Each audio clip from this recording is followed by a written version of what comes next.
Good morning and Merry Christmas to all of you watching from the Chess UC team. Thank you so much for tuning in on this fine Christmas morning. Today we are going to be taking a look at a subscriber submitted game that has ups and downs and twists and turns. It is a fantastic game. We're going to analyze it today and have some fun. Let's have some fun this Christmas morning. All right, on to the game. I gave the Chess UC subscriber who submitted this game an honorary Grandmaster title, and his opponent, obviously a random rookie, so he doesn't get a title. One Grandmaster versus a non-Grandmaster. Let's begin. So, actually I should turn around the board. Our Chess UC subscriber was playing with the black pieces in this game, so we'll look at it with the black pieces. E4, E5, very classical game. We've got the knights coming out. Very strange looking knight move off to the side. Remember, knights to the rim are grim, so never want to put your knights on the outside of the board unless there's a fork or, there's a really good reason. But here, always just develop to the center. It's gonna be better. Okay, we've got two knights in the center. I like this very much. Then we have this move. Well, this is a very characteristic beginner move, to put the bishop in front of your own pawn so that you can't push the pawn into the center. It's just a bad move. I mean, it doesn't hurt to move the bishop just one more square away or go over here for like a Rui Lopez kind of a game and get ready to start pinning the knight. Either one of these two squares are much more tactically sound. It just makes more sense to put that there. Remember, you want to put your pawns in the center of the board, so blocking your own pieces doesn't help you in any way. Also, this bishop is stuck. He can't go anywhere. The pawn's in the way. So just remember, we always want to get our bishops out. But fortunately, that was the random rookie. That was not the Chess UC subscriber. Very nice move. I like this. We are attacking in the center already. Takes. Excellent. Taking with the knight. I like taking with the knight as opposed to the queen. Don't bring out the queen too early. Alright, the knight has been banished to the side of the board long enough. He's coming back in and he's ready to fight. So we've got two knights attacking one pawn in the center. Let's see if our subscriber will defend it. And he does. And I like that move. Of all the choices, this is a very good move. It allows you to castle the next move, and we just developed a piece. This is excellent. I like where this game is going. White castles. And knight f4. Okay. Fine move, I guess. Instead of moving the knight, since he's already here, nobody's threatening him, I probably would opt for possibly bishop g4. Pin down this knight. And if he wants to chase you, just let him chase you. He can open up his king. That's fine. Or, put the bishop here, bishop e6. Bishop f5 would be a great way to hang a piece, so we're not going to do that. So, develop another piece. This guy's already been developed, so there's no need to be moving him around. Okay, we've got rook to the center of the board. Now we have three pieces attacking this guy in the center. Actually, last move, probably castling would have been good instead of developing the bishop, just because you can get that rook behind the pawn and start defending. But we have queen to f6. All right, defends the pawn. We want to get castled pretty soon. Actually, here, having the knight here kind of helps, because now the queen can't jump in here and start helping to attack this pawn here on e5, so that actually works out. Although maybe we could have like g3, the knight starts getting kicked back, and then we could have queen to e2, and that might cause some problems. Okay, rook e4. It's a wild move. Not the move I would have played. I think sticking with the idea of trying to get the queen here to help gang up on this pawn here is probably a good idea. Maybe even like b3 and vienketto the bishop to just pin this down. Queen's right behind. This pawn is kind of weak until you castle. One of those options, but bringing the rook just feels like you're kind of lining up for attacks, like maybe bishop f5. We're getting ready to kick that rook immediately out of the center of the board.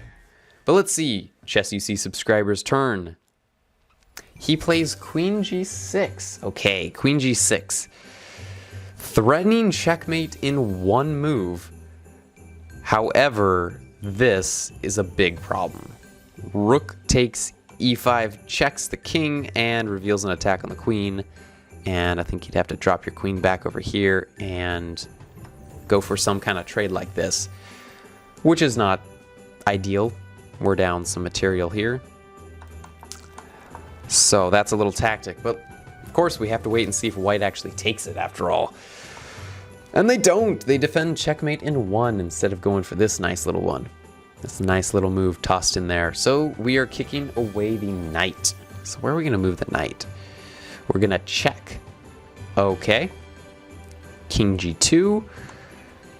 Another check. Interesting here because the pawn cannot take because that's a pin. Pawn is pinned to the king by the queen. Rook takes doesn't make a lot of sense because pawn recaptures afterwards. Kind of like this. Okay. I can get on board with this move. King retreats backwards. Bishop h3. I like that move. I like it. Although, I think castling would have also been a pretty good move just to get the king out of the center. We've got this rook threatening check, and then we could lose the queen right after. So I probably would castle because actually this check is still possible. So we could have like bishop takes and queen takes and something like this. But of course, oh, that was my move.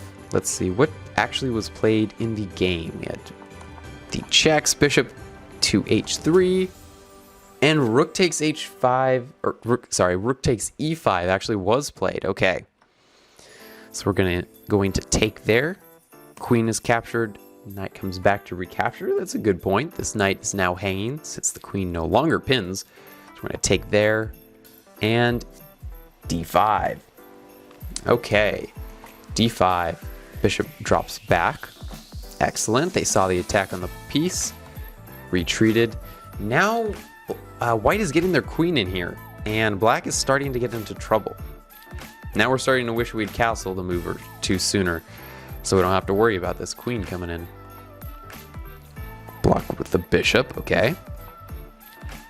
That pawn is marching on forward, d5. Knight to e5.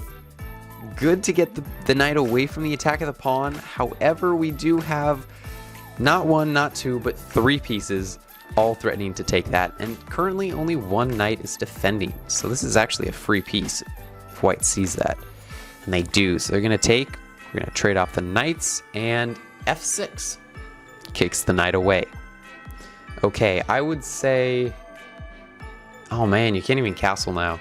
I was going to say just castle and get out of this. But then nobody's defending your bishop, who's being attacked by the queen. So I think maybe king f7. Bring the rook over. And then maybe you can walk out of this. We're down a little bit of material. Currently down 5 points. Oh no. We have castled. And there goes the bishop. Oh, it hurts me to see this. Oh no, not the other pawn. Now we're starting to lose all these pawns over here too. Lining up this rook to the center is a good idea, but the knight currently guards that square, and as soon as his bishop moves, I mean, then we have a rook that's covering the square as well. Oh, this is not looking good for our Chess UC subscriber. And they take the pawn, okay. G5. G5. Okay, okay. This can get a little bit tricky. We do have G4. G4 is currently being threatened, and if this knight moves, that's checkmate right there. The bishop covers this square, and the rook would attack all of the back row over here. However, I think just moving the bishop, for example, bishop e3 would certainly solve the problems. Blocks the rook from coming to the back rank, and also unleashes the white's own rook to defend the back row. D6, D6. Oh boy. White is getting ready to try to promote here. Getting a little bit dangerous. Maybe we could survive a little bit longer by putting the rook on D8. We do have the bishop that can hop back and try to capture that piece. Getting a little shifty here. Okay, G4, G4. We're trying to kick away this piece. Okay. Oh, but wait, we have bishop h6. Bishop h6 threatening checkmate in one. Well, checkmate in 2, but once the bishop is there, that is checkmate in 1. Oh no. Oh no. Okay, the piece has been moved. But oh no. White forgot about their back rank. Rook e1 is checkmate in 1 move. The bishop guards these squares. The rook is right here. This bishop never even had a chance to move out of the way. Sorry, bishops don't move like a knight.